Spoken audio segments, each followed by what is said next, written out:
누가는 이 누가복음을 기록한 이 누가는 부활하신 예수님을 믿고 초대교회 회원이 되었습니다. 그는 예수님께서 이 땅에서 행하셨던 일들 또 하셨던 말씀들 이런 일들을 정리하여서 글로 남기고 싶어 했습니다. 물론 그 마음은 하나님께서 주신 마음이었죠. 그래서 누가가 예수님께서 이 땅에서 행하시고 가르치신 일들을 정리하면서 글로 남긴 그 책이 바로 누가복음입니다. 근데 이 누가복음이 기록될 그 당시에 초대 교회는 로마 제국으로부터 어떤 혐의를 받고 있었습니다. 로마 제국은 그때 당시에 예수님을 믿는 그 공동체, 물론 예수님은 이미 성천한 상태였고 사도들도 몇몇은 순교한 상태였고 이제 남아있는 여러 지도자들과 교회들이 예수님을 믿는 믿음 안에서 유지되어 가고 있는데 로마 제국이 계속해서 예의주시하고 있었습니다. 그 혐의의 내용이 뭐냐 하면 저 예수를 믿는 저 공동체가 가만히 보니 로마 제국을 반대한다. 로마 제국의 권세 앞에 저항을 하고 있다라는 그러한 혐의였습니다. 누가 그런 소문을 냈는지는 몰라도 이 때문에 교회와 성도들은 굉장히 큰 위험에 빠졌습니다. 로마 제국의 감시의 감시의 대상이 되었습니다. 요즘은 그나마 좀 덜한 우리 시대에 살고 있지만 이 당시 때는 로마 제국 하면은 거의 한 인간의 모든 정보를 떠나서 지도새도 모르게 그냥 사람이 죽어도 죽은 줄도 모르고 그만큼 권력이 아주 대단한 왕권 정치였습니다.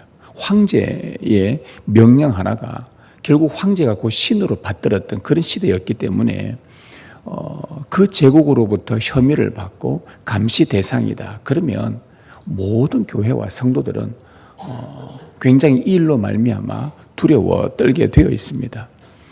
그래서 이 예수 공동체의 안에 내부를 좀 진실과 진상을 조사하기 위해서 로마 당국은 고위 관료를 파송을 합니다. 가서 조사를 해봐라. 저들이 로마 제국을 반대한다는데 저 쥐새끼 같은 저것들이 중간중간에 숨어서 몰래 모여서 이상한 짓 한다는데 한번 확인해봐라 해서 고위 관료를 보냅니다. 그 고위 관료 중에 데오빌로라는 사람이 있었습니다. 근데 그가 막상 몰래 여기저기 수소문 끝에 어디에 숨어 있는지 잘 모르니 그렇게 하다가 예수 믿는 그 공동체를 발견을 합니다. 그래서 가서 조사를 해보는데 조사를 해보니까 소문과는 달리 로마 제국을 대적하기는커녕 오히려 그 로마 제국의 권세자들을 위해서 기도하고 있다는 것을 발견하게 된 것입니다. 의외였죠. 분명히 저들은 로마 제국을 반대하고 저항하고 언제든지 허물 계획을 갖고 혁명을 일으키고 있는 그렇게 소문을 들었는데 막상 그 예수 공동체에 있는 그리스도인이라는 사람들을 만나보니 그들이 저 로마를 위해서 기도하고 있고 로마 제국의 권세자들을 위해서 기도하더라는 겁니다. 모든 사람을 위하여 간구와 기도와 도고와 감사를 하되 임금들과 높은 지위에 있는 모든 사람들을 위하여 기도하라. 사도 바울의 가르침을 따라서 이 공동체는 황제와 고위 관료들을 위해 기도하고 있었다는 겁니다. 때로는 이들이 여러 오해들을 받으면서 박해를 당하고 심지어 순교까지 죽임을 당했는데도 이 교회를 박해한 자들을 위해 기도하는 저 예수 공동체 안에 신자들을 보면서 데오빌로는 충격을 받았습니다. 그럴 수밖에 없지 않습니까? 도대체 이들은 어떤 사람들인가? 그들이 믿는 예수라는 자가 도대체 누구이기에 저들은 칼 앞에서도 두려워하지 않고 오히려 자기들을 박해하는 자들을 위해 축복하며 기도할 수 있단 말인가? 어떻게 이런 일이 가능한가? 데오빌로가 굉장히 충격 가운데 있었습니다. 그런데 그가 그곳에서 더욱 충격적인 한마디의 말을 더 듣게 됩니다. 가만히 좀 더 살펴보고 조사를 해보니까 이 사람들이 뭔가 믿는 바가 하나 있더라는 겁니다. 보니 예수 그리스도를 믿는다고 하는데, 근데 그들의 말에 의하면 예수는 십자가에 죽었는데 하나님이 그를 살리셨다. 이걸 그들 안에서 가르치고 있었다는 겁니다. 죽은 자를 살리는 신이 있는가? 데오빌로에는 충격이었죠. 죽은 자를 살릴 수 있는 신이 있단 말인가? 저들은 어디서 저런 얘기를 듣고 죽은 예수를 다시 살린 하나님을 예배하고 찬양하는데 그런 신이 어디 있단 말인가? 데오빌로는 로마 제국의 고위 관료입니다. 이 누가는 데오빌로를 각하라고 불렀습니다. 물론 이제 우리말 성경의 번역이 데오빌로 각하여 했는데 이 각하는 고위 관직에 있는 사람을 부르는 호칭이었습니다. 그가 믿는 신은 로마 제국의 모든 고위 황제를 제외한 모든 관료들은요, 그들이 임명을 받을 때에 서약을 합니다. 누구 앞에서? 황제 앞에서 서약을 합니다. 뭐라고 서약하냐? 황제는 신이십니다. 이렇게 서약을 합니다. 그리고 그 황제를 신으로 섬기기로 맹세하고 숭배를 하죠. 그런데 자기가 알고 있는 저 황제는 언젠가 때가 되면 죽습니다. 그러면 또 새로운 황제가 등극을 하는데 그 황제 또한 때가 되면 죽습니다. 데오빌로는 봤지요. 황제가 죽는 것을. 자기들이 섬기는 신은 죽습니다. 그런데 저 예수 공동체라는 저들이 믿는 예수라는 분은 죽은 자 가운데서 살아나서 지금도 살아있고 또 그 예수를 살리신 하나님이 온 세상을 다스리는 참신이라는 교리를 그들이 서로 말하고 고백하고 찬양하고 노래 부르는 것을 듣고서 이 데오빌로는 충격을 금치 못했던 것이죠. 지금껏 한 번도 들어보지 못했던 신, 하나님이라는 그 이름, 죽은 자를 살린다는 그 신, 그런 신이 있다는 이야기를 듣는데 그 자꾸 듣는 가운데 조사를 하면서 듣는 가운데 데오빌로의 이 마음 한구석에 어떤 뭔가 모르는 힘이 그의 마음을 조금씩 열어가기 시작했습니다. 그는 죽은 예수를 살리신 하나님 이야기에 충격을 받고 밤새 잠을 이루지 못합니다. 다음에 예수 공동체를 또 찾아가서 그들의 이야기를 다시 또 듣습니다. 근데 들으면 들을수록 이 데오빌로가 로마의 신과 예수 저 공동체가 믿는 하나님은 많이 다르다는 것을 계속 느끼게 됩니다. 이 그리스 로마 시대의 이 보편적인 신앙의 형태는요, 행위구원입니다. 즉 자신의 행위로, 자신의 업적으로 신에게 무언가를 바쳐서 신의 마음을 얻어내는, 신의 마음을 사는 그런 신앙 행위입니다.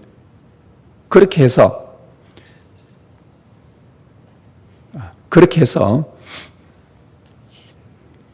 내가 원하는 것을 얻어내는 그런 신앙의 형태가 그리스 로마 시대 때의 보편적인 신앙 형태입니다. 즉 기복신앙이고요, 행위구원입니다. 사실 역사 이래로 모든 인류는 예수님을 믿는 이 신앙 제외하고는 모두가 다 행위구원입니다. 어떤 종교든지 예외 없습니다. 다 자기가 믿는 신에게 신의 마음을 사고 신의 진노를 받지 않기 위해서 내가 열심으로 섬기고 내 행위와 내 업적으로 뭔가 신의 마음을 얻어서 내가 원하는 것을 얻는 기복신앙과 행위구원이 모든 이방 종교의 저변에 깔려있는 핵심 교리입니다. 그러나 이런 신앙은 언제나 불안합니다. 여러분, 이 행위구원은요, 늘 불안합니다. 늘 두렵습니다. 혹여나 내 정성이 부족해서, 혹 내 열심이 부족해서, 신이 진노해서 내 마음을 받아주지 않는다면, 내 기도를 들어주지 않는다면 어떻게 하나? 그러다 후에 저 신으로부터 내팽개쳐지고 응답도 못 받고 버림받게 된다는 불안과 두려움의 종교 생활이 바로 그리스 로마 시대에 데오빌로가 지금까지 그의 몸에 배어온 신앙 생활이었습니다. 종교 생활이었습니다. 그런데 데오빌로가 들었던 이 예수 공동체의 하나님은 그들의 신과는 달랐습니다. 인간의 행위에 좌지우지되는 그런 하나님이 아니었습니다. 마음에 들지 않으면 내팽개치는 그런 신이 아니었습니다. 사람과 인격적인 관계를 맺는 하나님이라는 것을 알게 되었어요. 들었단 말이죠. 데오빌로는 이 말에 또 충격받습니다. 신과 인격적인 관계라. 신과 인간이 어떻게 인격적인 관계를 맺을 수 있는가? 상상할 수 없었습니다. 왜냐하면 자신은 지금 자기가 신으로 숭배하는 저 황제와 인격적인 관계를 맺는다는 것은 상상할 수 없었거든요. 절대 권력자인 황제에게 내가 뭔가를 잘해주고 어떻게든지 눈치 보고 기회를 엿보고 기회를 잘 살려서 내가 할 수 있는 한 최대한 노력과 선한 행실과 뭔가 황제가 좋아할 만한 것 최대한 잘해서 그 마음에 사고 그러다 보니까 그 황제와 인격적인 관계를 맺는다? 이거는 불가능한 일이었습니다. 그러다가 마음에 들지 않으면 폐위당하고 그런 두려운 존재와 인격적 관계란 애당초 불가능했던 것이죠. 여러분, 이처럼 모든 이방 종교의 기초는요, 두려움에서 시작됩니다. 그래서 더 나은 행위, 더 나은 열심, 더 나은 선행을 추구하면 신이 잘 봐줄 거라는 그런 착각으로 살아갑니다. 평생 이것이 몸에 밴 데오빌로의 신앙 체계로는 사람과 인격적 관계를 맺는 하나님, 하나님께 말하고 하나님도 말해주는 서로 교제하며 그분 안에 거하는 이 하나님은 이해되지 않았던 것이죠. 평생 그렇게 살아왔는데 어떻게 이 하나님이 이런 하나님이 있다 할 때에 그걸 어떻게 금방 받아들일 수 있겠습니까? 여러분, 하나님은 여러분의 행위 무관하게 여러분 인간을 사랑하시는 하나님이십니다. 인간의 공로와 무관하게 있는 그대로를 받아주시는 분이십니다. 당신의 자녀를 하나님 안에 거하게 하시고 하나님과 우리를 인격적 관계 속에서 살아가도록 그렇게 만들어 가시는 분이 우리 하나님이십니다. 실제로 하나님은 참 인격적인 분입니다. 데오빌로 눈에 비친 예수 믿는 그 공동체는 죽음 앞에서도 두려워하지 않고 서로 더욱더 돌보며 사랑하고 하며 살아가고 있고 박해자를 위해 오히려 기도하는 그런 자들이었는데 저 이유가 뭘까? 결국 데오빌로가 발견한 것은 이거였습니다. 저들이 어떻게 저렇게 살아갈 수 있을까?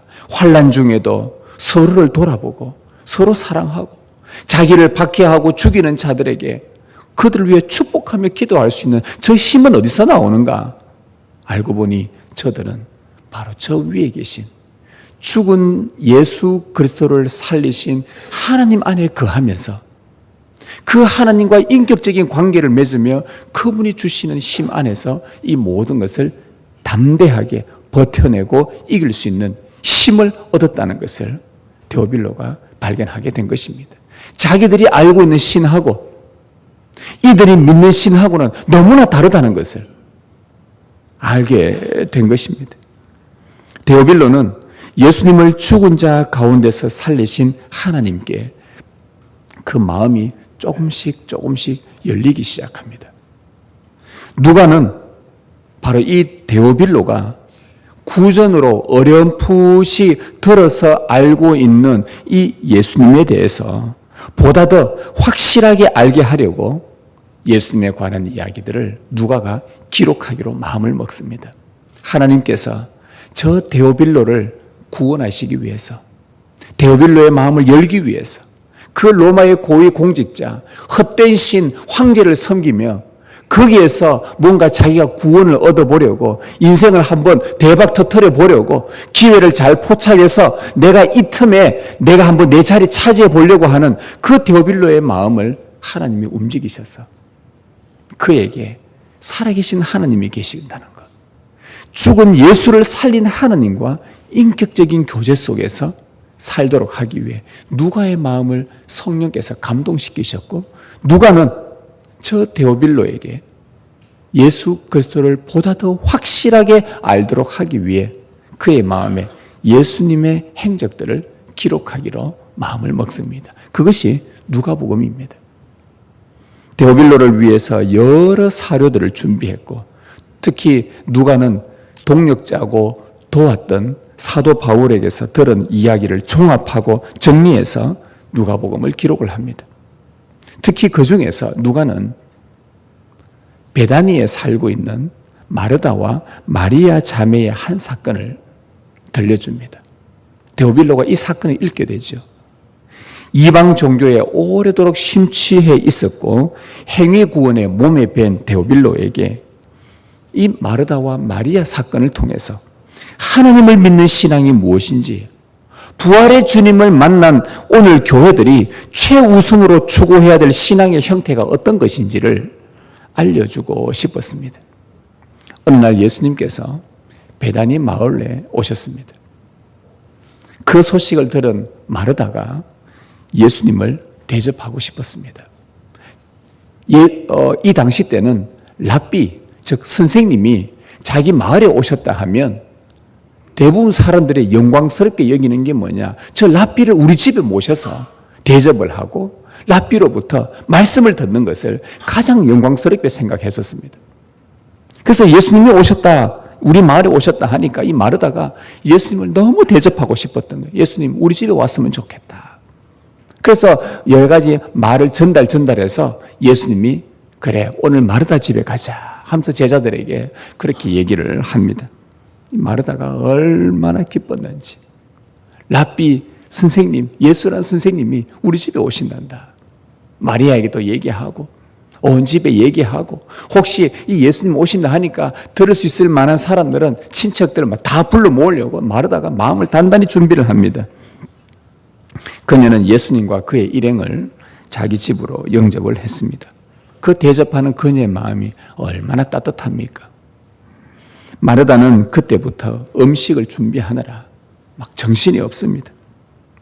그런데 저 여동생 마리아가 나를 좀 도와주면 좋겠는데, 마리아는 예수님이 우리 집에 들어오셨는데 그 예수님 발치에 떡 앉아가지고는 예수님의 말씀을 듣고 있는 겁니다. 마르다가 처음에는 그냥 넘어갔는데 점점 일이 복잡해지고 분주하고, 예수님과 그 제자들 일행들 음식 준비한다는 그게 보통 일입니까? 마음이 얼마나 신경 쓰입니까? 누가 여러분들 집에 손님이 온다 하면 음식을 제공한다 할 때에 여러분 신경 쓰이지 않습니까? 아, 저분이 뭘 좋아할까? 어떤 음식 좋아할까? 여러 개 막 물어봅니다. 야, 저분 어떤 음식을 자주 즐겨 드시대? 어떤 거 좋아하시더노? 어떤 거 좋아하신다더라 하면서 여기저기 다 물어보고, 요즘은 식당 가면 되잖아요. 그런데 이때는 식당이 아니란 말이죠. 집이란 말이에요. 집에 모셔서 그분의 말씀 듣는 게 가장 영광스러운 일이었으니까 마르다가 막 마음이 분주합니다. 마르다와 마리아, 예수님을 영접하는 부분에 있어서 두 자매의 생각이 달랐습니다. 마르다에게 영접이란 예수님을 위해 음식을 대접하는 일이었고, 마리아에게 영접이란 예수님 앞에서 그의 말씀을 듣는 것이었습니다. 영접에 관한 생각의 차이가 있었습니다. 그런데 문제는 시간이 점점 지날수록 분위기가 심상치가 않습니다. 마르다는 짜증이 나기 시작했고, 반대로 마리아는 평온했습니다. 마르다는 준비하는 일로 마음이 분주했고, 동생이 도와주지 않고 예수님과 대화하는 모습에 짜증이 극에 달했습니다. 심지어 이 마르다는 어디까지 말을 내뱉었느냐, 예수님께까지 짜증 섞인 원망이 섞인 말투로 예수님께 말을 던집니다. 주여, 내 동생이 나 혼자 일하게 두는 것을 생각하지 아니하시나이까? 생각하지 아니하시나이까? 다시 말하면 주님, 이 상황이 아무렇지도 않게 보이십니까? 이 말입니다. 그를 명하사 나를 도와주라 하소서. 이걸 다시 말하면요, 예수님 지금 뭐 하십니까? 저는 대접하려고 혼자서 정신없이 분주하게 이 막 고생하고 있는데 예수님은 어찌 내 동생하고 서로 대화하면서 이야기하면서 마르다가 볼 때는 마리아는 놀고 있는 겁니다. 예수님하고. 이 상황이 아무렇지 않습니까? 좀 도와주라고 한마디만 좀 하십시오. 마르다의 마음은 짜증이 극에 달해, 불편한 감정이 계속 극에 달했습니다. 참다가 내뱉은 마지막 말이었어요. 착한 여인입니다. 막 내뱉지 않고 참다 마지막에 진짜 한마디 내뱉었어요. 너무 속이 상하니까. 예수님을 영접하기로 한 사람은 누구였습니까? 마르다였습니다. 대접할 기회가 주어져 너무 기뻤는데 얼마 지나지 않아 그녀가 막 영접한다고 할 때 그 기쁨은 순식간에 사라져 버렸어요. 그분을 영접하고 싶어 했던 그 마음, 설렘은 어디론가 다 사라지고 기쁨이 없어지고 마음이 복잡해지고 오히려 기뻐야 될 그 마음, 예수님이 오신다는 그 말에 대접하는 것에 너무 좋아야 될 그 마음이 원망이 섞인 불편한 감정들로 가득 찬 것입니다. 여러분, 뭐가 문제입니까? 마르다에게 뭐가 문제입니까? 반면에 마리아는 예수님의 말씀을 듣고 주고받으면서 대화하면서 마음이 평온해졌습니다. 마르다와 마리아의 대결이 완전 대립되었습니다. 예수님을 영접하는 일에 대한 서로 다른 생각이 서로 다른 결과를 가져왔습니다. 여러분에게 한 질문을 해보겠습니다. 이쯤에서 여러분의 생각을 좀 정직하게 한번 대답을 해보시기 바랍니다. 여러분 속으로 마르다, 마리아 두 자매, 두 여인 중 손님 대접하는 태도로서 누가 옳습니까? 누가 더 옳다고 생각하면 손님이 우리 집에 와요. 마르다의 태도가 옳습니까? 마리아의 태도가 옳습니까? 여러분의 마음을 한번 대답해 보시라는 겁니다. 여러분, 대부분은요, 저를 포함해서 대부분은 마르다가 옳은 태도라고 생각합니다. 손님이 오는데, 그것도 가장 귀한 예수님 오시는데, 우리의 태도는 그분을 섬기고 싶은 겁니다. 왜 마르다가 옳다고 우리가 생각하냐? 그것이 오랫도록 우리의 생각과 몸에 밴 관습이기 때문에 그렇습니다. 이게 오랜 관습입니다. 그런데 예수님께서 그분이 하신 말씀을 한번 들어봐야 됩니다. 41절 42절에 주께서 대답하여 이르시되 마르다야 마르다야 네가 많은 일로 염려하고 근심하나 몇 가지만 하든지 혹은 한 가지만이라도 족하니라. 마리아는 이 좋은 편을 택하였으니 빼앗기지 아니하리라. 예수님의 대답. 여러분, 우리는 예수님의 대답을 정답으로 믿는 사람들 아닙니까? 우리는 예수님의 대답을 정답으로 믿는 사람들입니다. 우리의 대부분의 생각이 마르다가 그래도 손님 대접하고 영접하는데 옳은 태도라고 몸에 배어서 관습처럼 우리도 모르는 사이에 그것이 자연스럽게 나타나는 그런 삶의 행동이지만, 그러나 우리는 그럼에도 불구하고 예수님이 말씀하시면 내가 잘못됐구나, 바로 뜯어고치는 것이 예수 믿는 사람들이지 않습니까? 예수님의 말씀이 뭐라고 하냐는 겁니다. 예수님의 말씀의 요지는 많은 일로 분주하여서 정작 중요한 것을 놓치지 말라는 겁니다. 많은 것들로 분주하게 내 마음이 막 분산되어지고 바쁘고 뭔가 하나 하려고 하는데 계속해서 마음이 막 정신없고, 그 사이에 정말 네가 놓치지 말아야 될 중요한 한 가지를 너는 잊지 않아야 된다. 지금 그걸 말씀하고 있는 겁니다. 예수님을 영접하는 것은 이것저것 준비하느라 마음이 분주해져서 기쁨과 평온을 잃어버리는 것이 아니라 그분 앞에서 말씀 듣고 그분 안에 거하는 것이 예수님을 영접하는 최고의 좋은 방법이라고 우리에게 알려주는 것입니다. 데오빌로는요, 이 마르다 마리아, 누가가 자기를 위해서 헌정한 이 누가복음을 읽어가는 가운데 마르다 마리아 이 부분을 읽으면서 데오빌로는 충격을 받습니다. 마르다가 분주하게 정신없이 일했지만 기쁨을 다 잃어버리고 불편한 감정이 가득 차면서까지 저 예수님을 영접하는 태도에서 무엇을 발견했느냐? 데오빌로 자신이 황제를 섬기는 자기 모습이 내비친 거예요. 그는 황제를 신으로 영접하고 신으로 섬기고 떠받들기 위해서 황제의 마음을 흡족하게 하려고 애를 많이 썼습니다. 그래서 그 높은 자리까지 올라갔습니다. 그의 눈에 들기 위해서 정신없이 일했습니다.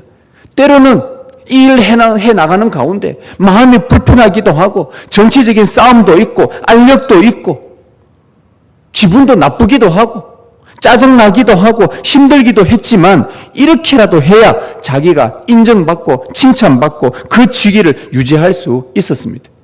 이게 데오빌로의 그의 삶이었어요. 마치 마르다를 보니까 자기를 보는 것 같더라는 겁니다. 혹 여러분 중에 교회 생활을 이렇게 하는 분 없습니까? 혹 여러분도 교회 생활을 이렇게 하지는 않습니까? 하나님 앞에 인정받기 위해서, 하나님 앞에 복받기 위해서, 상받기 위해서, 뭔가 하나님 앞으로부터 내가 원하는 거 얻어내기 위해서 짜증은 나고 속에 막 기분 나쁘고 어떤 교회를 하다 보면 좋은 의도로 시작했는데 마음에서부터 막 불편함이 생기고 저 사람 막 믿고 힘들고 부딪히고 상처받고 꼴보기 싫고 그만두고 그럼에도 불구하고 내가 인정받고 칭찬받고 힘들게 하지만 마음 불편하지만 그렇게 그 지위 유지하려고 하는 여러분 혹 우리 가운데 이런 교회 생활하는 분은 없습니까? 데오빌로는 예수님의 말씀, 마리아는 이 좋은 편을 택했다. 이 예수님의 대답에 데오빌로는요, 하나님이 정말 원하시는 신앙의 모습이 무엇인지 그는 깨닫게 됩니다. 하나님을 믿는 죽은 예수를 살리신 하나님 안에 거한다는 것.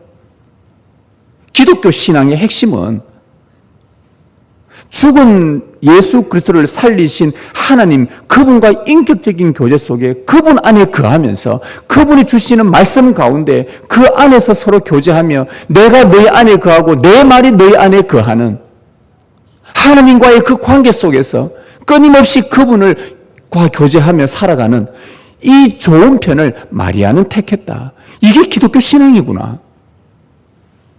이 데오빌로가 자기가 지금까지 살아왔던 끝까지 버티고 있었던 그 종교 체계가 순식간에 무너지는 순간이 바로 이 본문을 읽으면서였습니다. 예수를 죽은 자 가운데서 살리신 하나님은 내가 그분께 무언가를 하면 나를 사랑해 주시고 무언가를 부지런히 섬기면 흡족해 하시고 마음이 분주하더라도 원망도 짜증이 일어나도 인내하면서 그래도 열심히 신앙생활 하면 칭찬해 주시는 그런 분인 줄 알았는데 아니, 그게 아님을 깨닫게 된 거예요. 주님의 발치에 앉아서 그분이 하시는 말씀을 듣고 그 말씀을 깨닫고 이게 하나님 뜻이구나. 이게 하나님 뜻이었습니까? 그 말씀으로 인격적인 대화를 하며 그분 안에 거하는 것, 이것이 하나님을 영접하는 가장 좋은 선택이라는 예수님의 말씀을 데오빌로가 들은 거예요. 마리아는 예수님 앞에서 그의 말씀 듣는 것을 선택을 했습니다. 가장 필요하고 좋은 한 가지였기에 오늘 이렇게 우리말로 이렇게 번역된 부분 한 가지만으로도 족하니라 이 좋은 편을 마리아는 택하였으니 빼앗기지 아니하리라. 가장 필요하고 좋은 한 가지였기에 절대 빼앗기지 않을 것이다. 여기서 빼앗기지 않는다라는 말은요, 좀 정확하게 번역하면 빼앗아서는 안 된다라는 말입니다.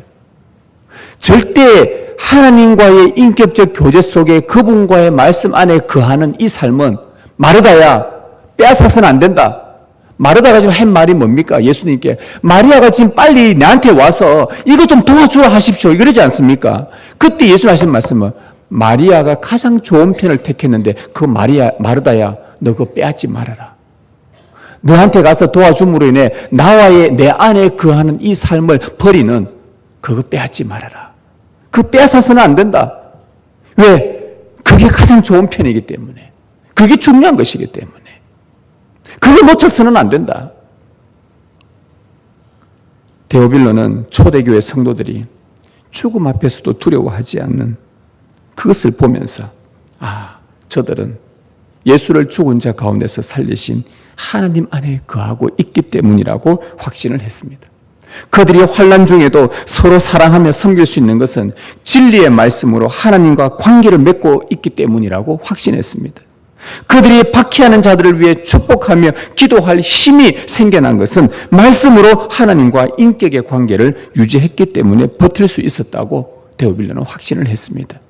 지금까지 자기 몸에 밴 그 무거웠던 행위 구원을 벗어버리고 그 양심이 자유하면서 죽은 예수님을 살리신 하나님 안에서 말씀을 듣고 그 말씀으로 교제하며 그하는 삶을 데오빌로는 선택을 합니다. 여러분, 부활의 삶이라는 것은 우리가 부활하신 주님을 만난 이후에 우리가 나는 부활신앙을 가지고 있다라고 할 때 그 부활의 삶이라는 것은 예수님의 발치에 앉는 것이 가장 최우선이라는 것을 기억하십시오. 그것은 하나님과 그 관계를 계속 유지해 나가는 삶의 자세입니다. 말씀으로 그분 안에서 거하는 삶입니다. 부활의 삶을 사는 자들의 최우선은, 가장 좋은 편을 택한 최우선은 바로 예수 그리스도를 주목하고 그의 입에서 나오는 말씀을 듣는 것입니다. 다른 분주한 일로 예수님을 주목하지 못한다면, 바쁜 섬김으로 주님의 입에서 나오는 그 말씀 듣는 일을 빼앗긴다면 여러분, 그것은 불행입니다. 평생 행위 구원으로 살아갈 수 있습니다. 정말 불행입니다. 너무너무 불행한 일입니다. 이런 신앙생활은 불행한 일입니다. 항상 얽매입니다. 항상 율법주의의 가치입니다. 항상 완벽주의의 가치입니다. 정말 불행한 일입니다. 얼마 가지 못해서 기쁨을 잃어버리고 짜증이라는 불편한 감정이 계속 내 마음에 생기면서 서로에게 상처 주는 말을 하고 결국 마음의 평온이 사라져 버립니다. 그것은 주님이 좋아하는 일이 아닙니다. 만일 여러분의 마음이 그렇단다면 속히 예수님께 다시 주목하고 그분의 발치에 앉아 그분의 말씀의 자리로 다시 나오셔야 우리가 회복이 됩니다. 예수님 당시에 정말 영광스러운 일이 아까 말씀했지요. 랍비, 그 말씀을 가르치는 선생을 집에 영접하는 것이었습니다. 마르다는 랍비 예수님을 영접할 기회를 얻어서 너무 기뻤고 영광이었지만 그 영광은 마리아가 다 차지했습니다. 마르다는 완전히 다 빼앗겨버렸습니다. 그 마음마저도 다 빼앗겨버렸습니다. 예수님 영접하려고 했던 그 기쁨마저도 다 빼앗겨버렸습니다.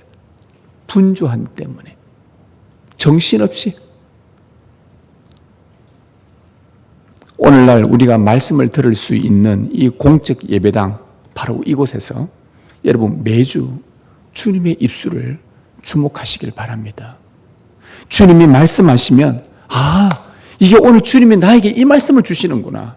그러면 그 말씀이 내 삶의 현장에서 그래, 이 말씀이 맞다. 여러분의 삶의 현장에서 증명이 되어지고 또 그러면 주님의 말씀, 맞네. 진짜 이 말씀이 내 삶 가운데 이렇게 증명되는구나. 이 말씀이 맞는구나. 진리구나.